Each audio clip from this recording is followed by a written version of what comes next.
स्वागत है दोस्तों आप सबका।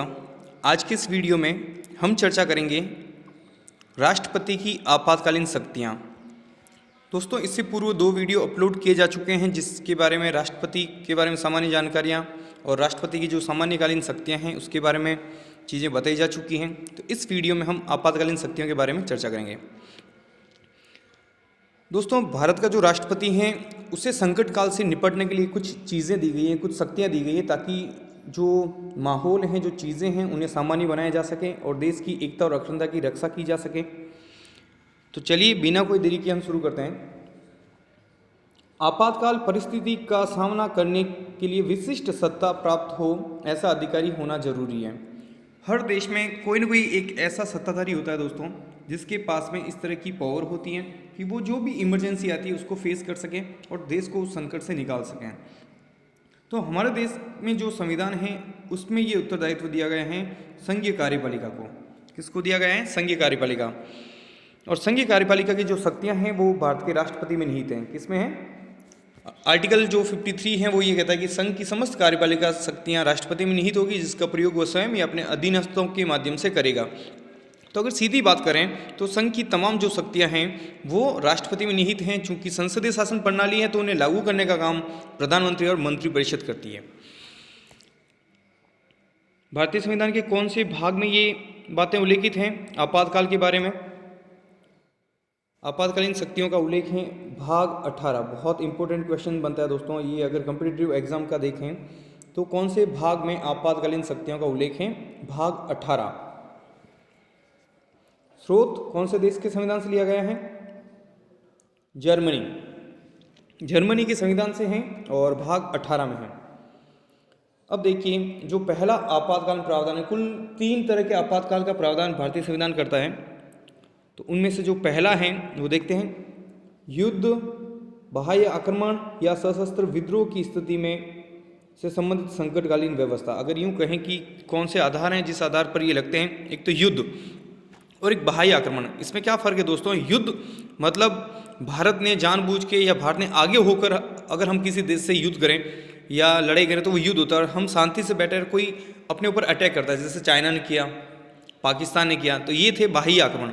तो युद्ध और बाह्य आक्रमण दोनों ही परिस्थितियों में आपातकाल लागू किया जा सकता है। और तीसरा जो कारण है सशस्त्र विद्रोह। सशस्त्र विद्रोह का मतलब है हमारे देश की सीमाओं के भीतर ही अगर कुछ लोग इस तरह से विद्रोही बन के हथियार उठा ले सरकार के खिलाफ और जो हमारी व्यवस्था है उसे बिगाड़ने की कोशिश करें, तो इस हालात में भी जो है संकट काल की घोषणा की जा सकती है। इसका उल्लेख कौन से अनुच्छेद में है? अनुच्छेद 352। अनुच्छेद 352 में कौन से 3 आधार हैं? आधार जरूरी याद रखना, युद्ध, बाह्य आक्रमण और सशस्त्र विद्रोह। तो देखिए युद्ध पहले भी था, अभी भी है, बाह्य आक्रमण और सशस्त्र विद्रोह, ये 3 आधार हैं। लेकिन पहले सशस्त्र विद्रोह मूल संविधान में नहीं था दोस्तों। मूल संविधान मीन्स 26 जनवरी 1950 को जो संविधान लागू हुआ है वो मूल संविधान, उसके बाद में बहुत सारे चेंजेस हुए हैं। तो वर्तमान में जो है ये सशस्त्र विद्रोह ये मूल संविधान में नहीं था। तो पहले मूल संविधान क्या था?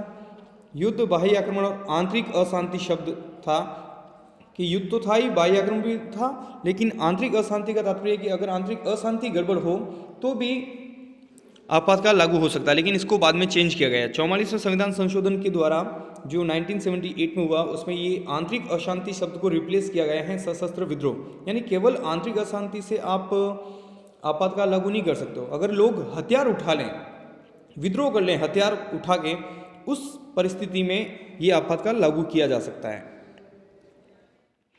क्योंकि आंतरिक अशांति के आधार पर एक बार आपातकाल लागू हुआ है दोस्तों, तो उस चीज़ से बचने के लिए चीज़ें की गई हैं। तो देखिए 44वां जो संविधान संशोधन हुआ है उसमें क्या था?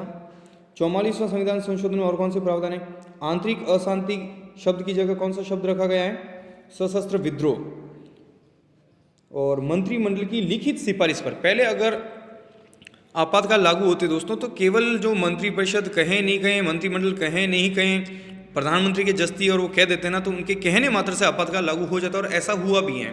25 जून 1975 को जो आपातकाल लागू हुआ था आंतरिक अशांति के आधार पर, पूरी मंत्रिपरिषद को जानकारी नहीं थी। तो ऐसी परिस्थितियों में इस चीज़ को चेंज किया कि मंत्रिमंडल अगर लिखित में सिफारिश करें, उन्हीं परिस्थितियों में राष्ट्रपति को यह आपातकाल लागू करना होगा। फिर राष्ट्रपति की जो घोषणा है वो 1 माह के भीतर संसद के विशेष बहुमत से पास होना जरूरी है। मूल संविधान 2 माह ये समय था, यानी अगर संसद पास करें या ना करें, एक बार अगर लागू हो गया तो 2 महीने तो मैक्सिमम रह ही सकता है।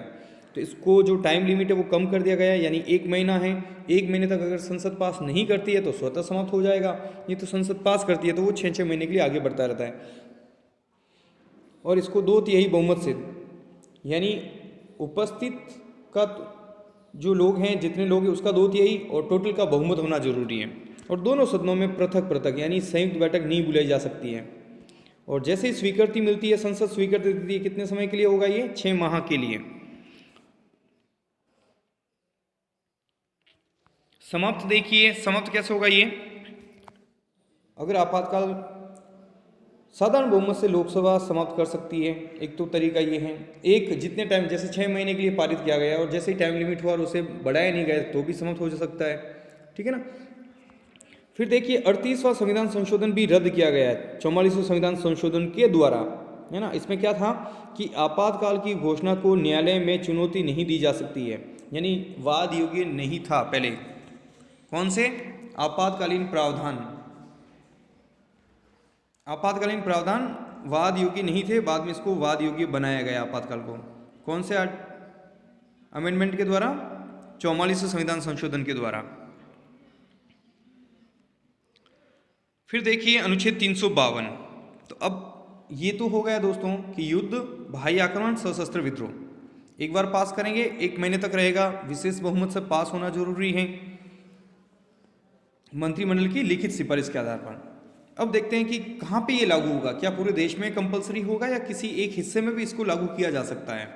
तो अनुच्छेद 352 पूरे देश में या फिर उसके कुछ भाग पर लागू हो सकता है, यानी जरूरी नहीं है कि इसको, बाध्यता नहीं है राष्ट्रपति पर कि लागू करना है तो पूरे देश में लागू करना है। पूरे देश में लागू किया जा सकता है, लेकिन अगर हालात कुछ ही एरिया में गड़बड़ हैं, जहाँ पे बहुत ज़्यादा इफेक्टेड है, तो वहीं पे ये लागू किया जा सकता है। और ये 42वें संविधान संशोधन के द्वारा जोड़ा गया है। अब इसके प्रभाव देखिए, इसके क्या उल्लेख, मतलब क्या फ़र्क पड़ेगा अगर ये लागू होता है तो। अनुच्छेद 19(1) में उल्लेखित नागरिकों को प्रदत्त जो स्वतंत्रताएं हैं वो स्थगित हो जाती है दोस्तों, स्वतः स्थगित हो जाती है। जो अनुच्छेद 19 में जो स्वतंत्रताएं हैं, मूल संविधान में 7 थी, वर्तमान में 6 हैं। विचार अभिव्यक्ति है ना, और जितनी भी जो स्वतंत्रता है वो सभी स्वतः स्थगित हो जाती हैं। अनुच्छेद 20 और 21 निलंबित नहीं हो सकते हैं। ये आर्टिकल 359 में ये बात लिखी गई है। 359 में क्या कहा गया है कि आपातकाल में भी जो है अनुच्छेद 20 और 21 निलंबित नहीं होंगे। इसका उल्लेख अनुच्छेद 359 में है दोस्तों। और ये काफ़ी इंपॉर्टेंट है, कई बार एग्जाम पूछे जाते हैं वो कौन से अनुच्छेद हैं या वो कौन से अधिकार हैं जो आपातकाल में भी निलंबित नहीं हो सकते हैं। ऐसे कई बार ऐसे प्रश्न पूछे गए हैं, अनुच्छेद 20 और अनुच्छेद 21। फिर देखिए संसद को संपूर्ण भारत या उसके किसी भी क्षेत्र के लिए राज्य सूची में दिए गए सभी विषयों पर कानून बनाने की शक्ति प्राप्त हो जाती है, ठीक है ना। और ये जो शक्ति है वो आपातकाल के समाप्त होने के 6 माह तक लागू रहती है, यानी आपातकाल समाप्त हो गया उसके बाद में भी 6 महीने तक ये शक्ति संसद के पास रहती है कि उस क्षेत्र के लिए वो उन सभी विषयों पर कानून बना सकती है संसद जो राज्य सूची में है। संघीय कार्यपालिका को यह शक्ति प्राप्त हो जाती है कि वह राज्य कार्यपालिका को निर्देश दें कि कार्यपालिका शक्ति का प्रयोग किस प्रकार से करें। संघीय कार्यपालिका को यह शक्ति प्राप्त है कि किस प्रकार से इसका प्रयोग करें, इस बारे में भी निर्देश दे सकती है गवर्नमेंट। हमारी जो संघीय सरकार है राज्य को निर्देश दे सकती है कि संविधान के प्रावधानों के अनुसार आपको इस प्रकार से ये चीज़ें करनी है। क्या कभी लागू हुआ है आर्टिकल 352 जो है, क्या कभी व्यवहारिक रूप से लागू हुआ है या केवल प्रावधान है? तो इसको हम देखेंगे तो व्यवहार में 3 बार इसको लागू किया गया दोस्तों। एक तो 1962 में क्या हुआ था, किस आधार पर लगा था? चाइना ने अटैक किया था दोस्तों। अक्टूबर 1962 की बात है। लद्दाख और जो नेफा नॉर्थ ईस्ट फ्रंटियर एजेंसी जिसे हम पूर्वोत्तर बोलते हैं आज, दोनों तरफ से अटैक हुआ था। तो उस दौरान भी ये आपातकाल लागू हुआ था। ये पहली बार था। डॉक्टर सर्वपल्ली राधाकृष्णन इस समय राष्ट्रपति थे। और जब 1965 में ये अटैक हुआ था पाकिस्तान का, उसमें अलग से ये प्रावधान लागू करने की जरूरत ही नहीं पड़ी क्योंकि 1962 वाला प्रावधान चला आ रहा था। फिर देखिए 1971 में एक बार फिर से जब पाकिस्तान ने अटैक किया था तो उस समय भी ये दोबारा लागू किया गया। तो ये जो दोनों हैं कारण वो बाह्य आक्रमण के कारण लागू किया गया। और पर 1975 में जो प्रावधान लागू किया गया था 25 जून 1975, ये RS प्री में भी आया दोस्तों। 2018 वाली जो वैकेंसी थी उसमें पहले अधिकांश किताबों में ये लिखा था 25-26 जून मध्य रात्रि को, 25-26 जून मध्य रात्रि को आपातकाल लागू हुआ है। बट अभी जो लास्ट वैकेंसी थी दोस्तों RS प्री की 2018 की, उसमें ऑप्शन में 25 जून भी था, 26 जून भी था। तो RPC ने यहाँ पे 25 जून को क्लियरफाई किया है।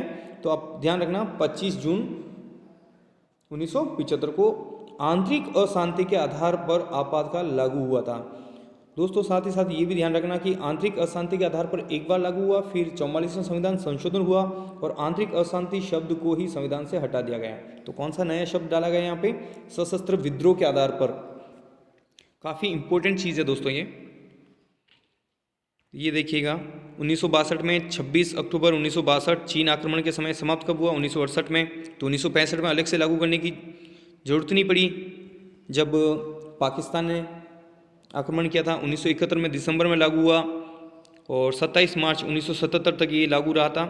और जो ये देखिए आपातकाल 25 जून 1975, अनुच्छेद 352 ये जो है वो आंतरिक अशांति के आधार पर लागू हुआ था। तो ऊपर के दो बाह्य आक्रमण से। और यहाँ पे ध्यान रखना दोस्तों कि एक और चीज़ इंपॉर्टेंट है। हाँ देखिए अनुच्छेद 352 जो है वो पहले से लागू था जब आंतरिक अशांति के आधार पर लागू किया गया था 25 जून 1975। उस समय पहले से ही अनुच्छेद 352 लागू था। किस आधार पर लागू था? बाह्य आक्रमण 1971 से लागू था, फिर भी यानी डबल बार इसको लागू किया गया है क्योंकि जो आंतरिक चीज़ें थी लोगों को भीड़ को हटाने के लिए या उनके अधिकारों को प्रतिबंधित करने के लिए, या कह सकते हैं कि शासक वर्ग ने अपने हितों की रक्षा करने के लिए ये सब चीज़ें की। और आंतरिक अशांति के आधार पर और इसका जो हित था वो शासक वर्ग अनुच्छेद 14, 21 और 22 के अंतर्गत न्यायालय में अपील के अधिकार को निलंबित कर दिया गया। ये आपातकाल लागू करके ये सब चीज़ें की गई हैं। तो दोस्तों थोड़ी देर पहले मैंने ये कहा कि अनुच्छेद 20 और 21 जो हैं वो आपातकाल में भी निलंबित नहीं होते हैं। तो लेकिन यहाँ पे देखेंगे आप तो अनुच्छेद 21 को तो निलंबित किया गया है। ऐसे कैसे? तो ये जो है अनुच्छेद 20 और 21 44वें संविधान संशोधन में ये चेंज किया गया है कि अनुच्छेद 20 और 21 को किसी भी कंडीशन में निलंबित नहीं किया जा सकता है। यानी 1978 के बाद ये प्रावधान लागू हुआ है, जबकि ये प्रावधान कब लागू हुआ था? 1975 में। फिर देखिए इन्हीं आपातकाल के मुद्दे को बनाकर या इस आधार पर 1977 के लोकसभा चुनाव हुए थे और इसमें श्रीमती इंदिरा गांधी बहुत बुरी तरीके से उन्हें हार का सामना करना पड़ा था। और एक और मैं यहाँ पे घटनाक्रम आपको बताता हूँ दोस्तों। 1975 का जो आपातकाल लागू हुआ था ना, उसके पीछे एक छोटी सी घटना है। 1971 में चुनाव हुए थे। तो 1971 का चुनाव इंदिरा गांधी ने जब लड़ा था तो उनके खिलाफ एक इलाहाबाद हाईकोर्ट में एक पिटीशन दायर की गई, एक याचिका लगाई गई। उस याचिका में ये दावा किया गया है कि इंदिरा गांधी ने सरकारी जो मशीनरी है, प्रशासनिक मशीनरी है, उसका दुरुपयोग किया है चुनाव को जीतने में, अपनी खुद की जो लोकसभा सीट है उसको जीतने में। ये मामला कोर्ट में काफ़ी चला और फाइनली जो हाई कोर्ट है उसने डिसीजन दिया कि हाँ ये कहीं ना कहीं ये प्रूफ हो रहा है और पीएम को अपना इस्तीफा भी देना चाहिए, गलत है। अब क्या हुआ? प्रधानमंत्री बने रहने के लिए या तो उन्हें दोबारा से चुनाव में जाना पड़ेगा, 6 महीने के भीतर भीतर फिर से लोकसभा का सदस्य बनना पड़ेगा या फिर राज्यसभा का सदस्य बनना पड़ेगा। तो इसको जो है उन्होंने सुप्रीम कोर्ट के में डाल दी ये पिटीशन और आपातकाल लागू कर दिया। इससे काफ़ी ज़्यादा माहौल ख़राब हुआ था। इसी समय संपूर्ण क्रांति का नारा जयप्रकाश नारायण ने दिया था और बहुत ज़्यादा जो है आंतरिक हलचलें हुई थी। उन सब को दबाने के लिए या यूँ कहें कि अंडर कंट्रोल करने के लिए ये चीज़ें की गई थी। तो ये चुनाव हुआ था और इसमें फिर जनता पार्टी जीती थी, और जैसे ही जनता पार्टी की सरकार बनती है, जो फर्स्ट डिसीजन उन्होंने लिया था 27 मार्च 1977 को, उन्होंने आपातकाल को समाप्त किया।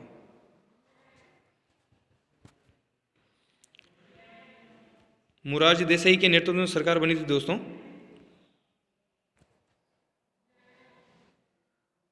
तो उन्होंने आपातकाल को समाप्त किया। अब देखिए, तो ये तो था पहला जो आपातकाल, अनुच्छेद 352। दूसरा देखिए दोस्तों, राज्यों में संवैधानिक तंत्र विफल होने पर राष्ट्रपति शासन। दोस्तों जो पहला आपातकाल है उसे आप संक्षिप्त में राष्ट्रीय आपात कह सकते हैं, और जो दूसरा है राज्यों में संवैधानिक तंत्र विफल हो जाने पर जो लगता है उसे राष्ट्रपति शासन कहते हैं। ठीक है, तो पहला जो है वो राष्ट्रीय आपात, दूसरा राष्ट्रपति शासन। इसका आधार क्या है कि संवैधानिक तंत्र के विफल होने का क्या तात्पर्य है कि राज्यों का जो शासन है वो संविधान के प्रावधानों के अनुसार नहीं चल रहा है या चलाया नहीं जा सकता है। तो संविधान ये अनुमति देता है कि इस प्रकार के आपात को लागू किया जा सकता है। संघीय सरकार का कर्तव्य है दोस्तों कि प्रत्येक राज्य की बाहरी आक्रमण और आंतरिक अशांति से रक्षा करेगा। ये प्रावधान जो हैं वो केंद्रीय सरकार का है, संघीय सरकार का है। उनका फर्ज बनता है, उनका ये दायित्व है कि वो प्रत्येक राज्य की रक्षा करें। अनुच्छेद 356 जब लागू होता है तो कौन करता है लागू? राष्ट्रपति करता है। राष्ट्रपति किस आधार पर करता है? क्या ऐसे ही बैठे बैठे लागू कर सकता है कि जज भी जैसे आज बैठे हैं कि गुजरात में लागू करना है या मध्य प्रदेश में लागू करना है, पश्चिम बंगाल में करना? इन दिनों काफ़ी ज़्यादा आ रहा है कि पश्चिम बंगाल में राष्ट्रपति शासन लग सकता है। तो बहुत सारे लोगों के दिमाग में ये प्रश्न उठता है, क्या ऐसे ही राष्ट्रपति शासन लग सकता है? क्या आधार क्या होगा उसका? तो देखिए दोस्तों, आधार तो यही है कि उस राज्य का जो संवैधानिक तंत्र है वो विफल हो चुका है। तो राज्यपाल के प्रतिवेदन पर, या तो राज्यपाल ने जो रिपोर्ट दी है उसको बेस बना के, या फिर कहीं और से भी अगर राष्ट्रपति को ये लग जाए या समाधान हो जाए कि जो शासन है वो सही तरीके से नहीं चल रहा है, संविधान के प्रावधानों के अनुसार नहीं चल रहा है, तो वो इस प्रकार की व्यवस्था कर सकते हैं। राज्य का शासन संविधान के अनुसार नहीं चलाया जा सकता है, अगर ऐसा उन्हें लग जाता है, आभास हो जाता है, तो अनुच्छेद 356 लागू हो जाता है। मूल संविधान में देखिए कहीं ना कहीं इन प्रावधानों का दोस्तों, चाहे कोई भी सरकार रही हो, हमेशा इसका दुरुपयोग रहा है। हर बार ये सुप्रीम कोर्ट तक गई है, कई निलंबित सरकारों को वापस बहाल किया गया है। ऐसे बहुत सारे उदाहरण देखने को मिले हैं। तो सबसे ज़्यादा अगर किसी आर्टिकल का दुरुपयोग अगर आता है तो 356 है दोस्तों, जो कार्यपालिका ने किए हैं, और इसमें सभी सरकारें रही हैं, लगभग सभी सरकारों ने इसका दुरुपयोग किया है। मूल संविधान में जो है संसद एक बार अगर पास करती तो 6 महीने का प्रावधान होता था, यानी एक बार पास करो 6 महीने तक वो लागू रहेगा, है ना। 42वें संविधान संशोधन 1976 में इसमें चेंज किया गया, और ये चेंज किया गया कि इसकी जो अवधि है वो 1 वर्ष तक कर दी गई।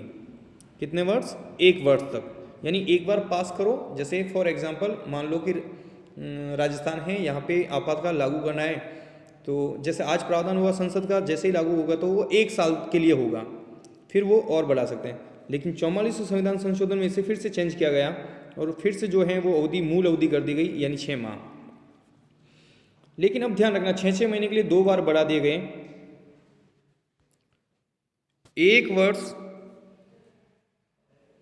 से ज़्यादा लागू करने के लिए अनुच्छेद 352 की परिस्थितियां हो और चुनाव आयोग ये प्रमाणित करें कि चुनाव करवाना संभव नहीं है, तो ही अनुच्छेद 356 को कंटिन्यू किया जा सकता है। लेकिन दोस्तों ये भी एक शर्त है कि किसी भी रूप में 3 साल से इसको ज़्यादा नहीं रख सकते हैं, 3 साल से ज़्यादा नहीं रख सकते हैं, ये भी ध्यान रखना। अगर ऐसा करते हैं तो ऐसा हुआ भी है, 1987 में पंजाब में हुआ था, इसके लिए संविधान में संशोधन करना पड़ता है। फिर देखिए घोषणा के 2 माह के भीतर संसद के दोनों सदनों द्वारा साधारण बहुमत, वहाँ दोस्तों जो था वो विशेष बहुमत था, यहाँ पे साधारण बहुमत है, वहाँ समय अवधि 1 माह थी, यहाँ समय अवधि 2 माह है, पारित होना अनिवार्य है। एक बार पास करो तो 6 महीनों के लिए, और अधिकतम अवधि 3 साल के लिए। अब इसको समाप्त कैसे करेंगे? उद्घोषणा वापस ले सकता है राष्ट्रपति कभी भी, या संसद की स्वीकृति ना मिले तो भी, या अधिकतम अवधि जो है वो 3 वर्ष हो गई हो, इस प्रकार से वो समाप्त हो जाते हैं। अगर इसको और कंटिन्यू करना है तो संविधान में संशोधन करना पड़ता है। क्या प्रभाव होते हैं इसके? देखिए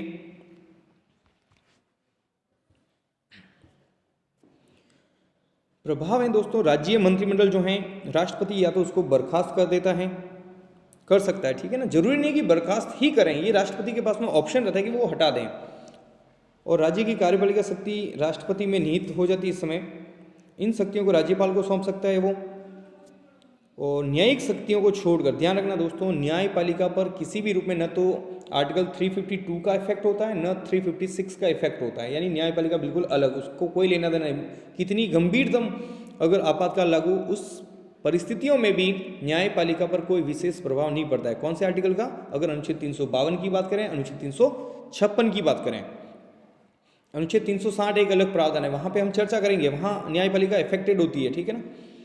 समस्त राज्य प्रशासन संघ में केंद्रित हो जाता है, यानी जो राज्य प्रशासन है उनकी समस्त शक्तियाँ एक तरीके से सेंट्रल गवर्नमेंट के पास में चली जाती है। और ऐसा सबसे पहले जो है पंजाब में लागू हुआ था। अनुच्छेद 356 का प्रयोग सबसे पहले कहाँ पे लागू हुआ था? पंजाब में। 20 जून 1951 को भार्गव मंत्रिमंडल का पतन हुआ था, उसके बाद में इसको लागू किया गया था। और राजस्थान में अब तक कुल 4 बार लागू किया जा चुका है, 1967, 1977, 1980, 1992, 4 बार अनुच्छेद 356 लागू हुआ है दोस्तों। और जो SR बोमई बनाम भारत संघवाद था 1994 का, उसमें सुप्रीम कोर्ट ने क्या कहा देखिए दोस्तों, SR बोमई बनाम भारत संघवाद, जिसमें अपनी ये जो मूल ढांचे से संबंधित चीज़ें और दी गई थी, उसमें एक डिसीजन था सुप्रीम कोर्ट का कि आर्टिकल 356 जो है वो राष्ट्रपति शासन न्यायिक पुनरावलोकन के अधीन है, कि जो ये अनुच्छेद 356 है इसकी जांच अगर लागू तो कर सकती है कार्यपालिका, बट इसकी जांच जो है वो न्यायपालिका कर सकती है, न्यायिक जांच से बाहर नहीं है, न्यायिक पुनरावलोकन के अधीन है। यानी इसके प्रावधान सही है या गलत, न्यायपालिका इसकी जांच कर सकती है, और जो गलत हैं उनको अवैध घोषित भी कर सकती है। अनुच्छेद 356 का मूल अधिकारों पर कोई प्रभाव नहीं पड़ता है, ये एक विशेष बात है। और आखिरी जो आपातकालीन प्रावधान है वित्तीय आपात, तो 3 तरह के आपात हैं दोस्तों, राष्ट्रीय आपात, राष्ट्रपति शासन यानी राज्य में संवैधानिक तंत्र के विफल होने पर, और तीसरा है वित्तीय आपात, अनुच्छेद 360। देश के वित्तीय साख को खतरा अगर हो, यानी हमारा जो वित्तीय साख है वो उसके स्थायित्व को खतरा हो, तो मंत्रिपरिषद की लिखित सलाह पर राष्ट्रपति ऐसी घोषणा कर सकता है। ऐसा एक बार भी अभी तक हुआ नहीं दोस्तों, बट ऐसा कर सकता है राष्ट्रपति। और संसद में 2 माह में साधारण बहुमत से पारित होना अनिवार्य है, यानी राष्ट्रपति शासन के समान ही है। ये जो पहला प्रावधान था वो 1 महीने में पास करना जरूरी है, दूसरा जो है वो 2 माह में, और तीसरा जो है वो भी 2 माह में पास करना जरूरी है। और इसकी अवधि भी एक बार पास करो 6 माह तक लागू रहता है, फिर 6-6 माह आप चाहें जितना, जैसे पास किया फिर 6 महीने, फिर पास कर लो एक बार प्रस्ताव दोनों सदनों में अलग अलग साधारण बहुमत से, फिर 6 महीने 6-6 महीने, तो ऐसे 6-6 महीने करते हुए अनिश्चित काल के लिए इसको बढ़ाया जा सकता है। समाप्त कैसे होगा कि उद्घोषणा कभी भी राष्ट्रपति वापस ले सकता है, संसद की अगर अनुमति ना मिले तो भी, और व्यवहार में एक बार भी लागू नहीं हुआ है अब तक तो, यानी 2021 तक अभी तक एक बार भी लागू नहीं है। 1991 में जरूर एक बार संकट आया था, लेकिन भारत की आर्थिक नीतियों में कुछ बदलाव किया गया और उदारीकरण, निजीकरण, वैश्वीकरण को स्वीकार कर दिया गया। तो इस प्रकार से ये चीज़ें, उस संकट से हम निकल चुके हैं और ऐसे प्रावधान को लागू करने की आवश्यकता नहीं पड़ी है दोस्तों। अब इसके क्या प्रभाव हैं देखिएगा। संघ और राज्य के जो कर्मचारियों अधिकारियों के वेतन में कटौती की जा सकती है, इसमें न्यायाधीश भी शामिल है, ये इंपॉर्टेंट बात है काफ़ी।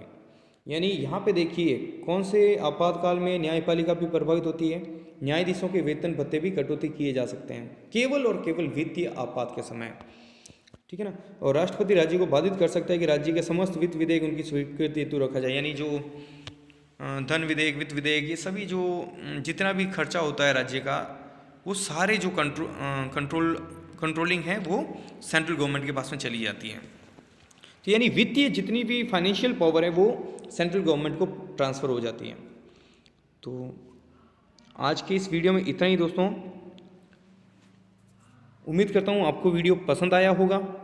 पसंद आया तो आप लाइक ज़रूर कीजिए, शेयर कीजिए अपने दोस्तों के साथ में। चैनल को सब्सक्राइब नहीं किया तो कर लीजिएगा दोस्तों। बहुत बहुत धन्यवाद। जय हिंद, जय भारत।